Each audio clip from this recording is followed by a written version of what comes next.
Hi friends, എല്ലാവരും സുഖമായിട്ടിരിക്കുന്നു എന്ന് വിചാരിക്കുന്നു. അപ്പോൾ ഇന്ന് ഇറങ്ങിയ ഒരു സിനിമയുടെ റിവ്യൂമായിട്ടാണ് ഞാൻ നിങ്ങളുടെ മുമ്പിൽ എത്തിയിരിക്കുന്നത്. ബിഗ് ബെൻ എന്നാണ് ആ ചിത്രത്തിൻ്റെ പേര്. ബിനോ അഗസ്റ്റിനാണ് ഈ സിനിമ സംവിധാനം ചെയ്തിരിക്കുന്നത്.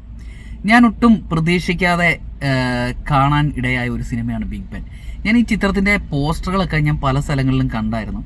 അപ്പോൾ എന്തോ ആ സിനിമയ്ക്കകത്ത് എന്തോ ഒരു എക്സൈറ്റ്മെൻറ്റ് ഉളവാക്കുന്ന ഒരു കണ്ടന്റ് ഉണ്ടെന്ന് എനിക്ക് തോന്നി. അപ്പം ആ സിനിമ തിയേറ്ററിൽ ഇങ്ങനെ ചെന്ന ഉടനെ അപ്പോൾ ആ സിനിമയ്ക്ക് കയറാമെന്ന് അപ്പം തന്നെ എടുക്കുന്നൊരു തീരുമാനമാണ്. അങ്ങനെയാണ് സിനിമ കാണാൻ വേണ്ടിയിട്ട് തയ്യാറായി.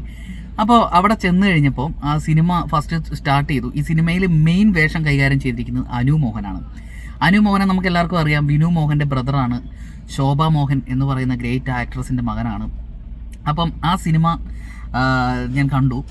അതിഥി രവിയാണ് ഈ സിനിമയിൽ നായികയായിട്ട് അഭിനയിച്ചിരിക്കുന്നത്. അതുകൂടാതെ തന്നെ ഒരുപാട് ആർട്ടിസ്റ്റുകൾ, മിയ ജോർജ്, നമ്മുടെ ചന്തുനാഥ്, വിനയ് ഫോർട്ട്, നമ്മളങ്ങനെ നമ്മുടെ പറഞ്ഞു കഴിഞ്ഞാൽ നമ്മുടെ ബിജു സോപാനം, നിഷ സാരംഗ്, അങ്ങനെ ഒരു പറ്റം താരനിരകൾ ഈ സിനിമയിൽ അണിനിരന്നിട്ടുണ്ട്. അപ്പം അങ്ങനെ ആ സിനിമ ശരിക്കും പടം തുടങ്ങി അതൊരു ഇങ്ങനെ ഒരു എന്താണ് ശരിക്കും പറഞ്ഞാൽ ഒരു 15-20 മിനിറ്റ് കഴിഞ്ഞപ്പം ഈ പടത്തിൻ്റെ ഒരു മൂഡ് മാറാൻ തുടങ്ങി. അത്യാവശ്യം നമ്മളെ ക്യൂരിയോസിറ്റിയിലേക്ക് കൊണ്ടുപോകുന്ന, അല്ലെങ്കിൽ എന്തോ ഒരു സിറ്റുവേഷനിലേക്ക് ഈ സിനിമ വരുന്നു എന്ന് തോന്നിപ്പിക്കുന്ന രീതിയിലുള്ള ഒരു എക്സൈറ്റ്മെൻറ്റ്.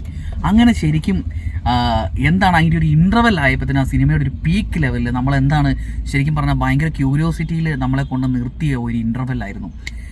ഒരു സാധാരണ ഒരു ചെറുപ്പക്കാരൻ ആണ് എന്ന് തോന്നിപ്പിക്കുന്ന രീതിയിൽ തുടങ്ങുന്ന ഒരു പടം പിന്നീട് അതൊരു ഒരു സസ്പെൻസിലൂടെ വരികയും അയാൾ ആരാണെന്ന് പിന്നീട് നമ്മൾ തിരിച്ചറിയും. പിന്നെ അയാളുടെ ഒരു ബ്രെയിൻ വെച്ചിട്ട് അയാളുടെ ഒരു കുട്ടിയുമായിട്ടുണ്ടാകുന്ന ഒരു സ്വന്തം കുട്ടീനെ വീണ്ടെടുക്കാൻ വേണ്ടി അദ്ദേഹം ട്രൈ ചെയ്യുന്ന ഒരു ഇതും കൂടെയാണ് ആ സിനിമ പറയുന്ന ഒരു പ്രമേയം.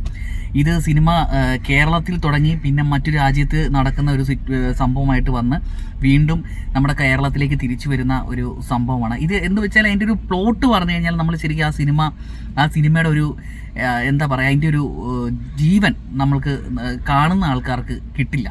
അപ്പോൾ അതുകൊണ്ടാണ് ഞാൻ ആ സിനിമയുടെ ഒരു കഥ കറക്റ്റായിട്ട് പറയാത്തത്. കഥ പറയുന്നത് ഒരു സുഖമുള്ള ഇതല്ല. ശരിക്കും പറഞ്ഞാൽ ഈ അനു മോഹൻ എന്ന് പറയുന്ന ആക്ടർക്ക് കിട്ടിയൊരു ഭാഗ്യം എന്ന് പറഞ്ഞാൽ അദ്ദേഹത്തിൻ്റെ ഈ സിനിമ ശരിക്കും അദ്ദേഹത്തിന് ഈ സിനിമയിൽ പ്രണയമുണ്ട്, ലൈഫുണ്ട്, പിന്നെ അതുപോലെ തന്നെ ഇമോഷൻസ് ഉണ്ട്, പിന്നെ ഫൈറ്റ് ഉണ്ട്. അദ്ദേഹത്തിന് ഒരു ആക്ടറിന് വേണ്ടുന്ന എല്ലാ എലമെൻസും കിട്ടിയ ഒരു സിനിമ കൂടിയാണിത്. ഇതുവരെ അദ്ദേഹം ചെയ്ത വേഷങ്ങളിൽ നിന്നും തികച്ചും വ്യത്യസ്തമായ ഒരു ക്യാരക്ടർ.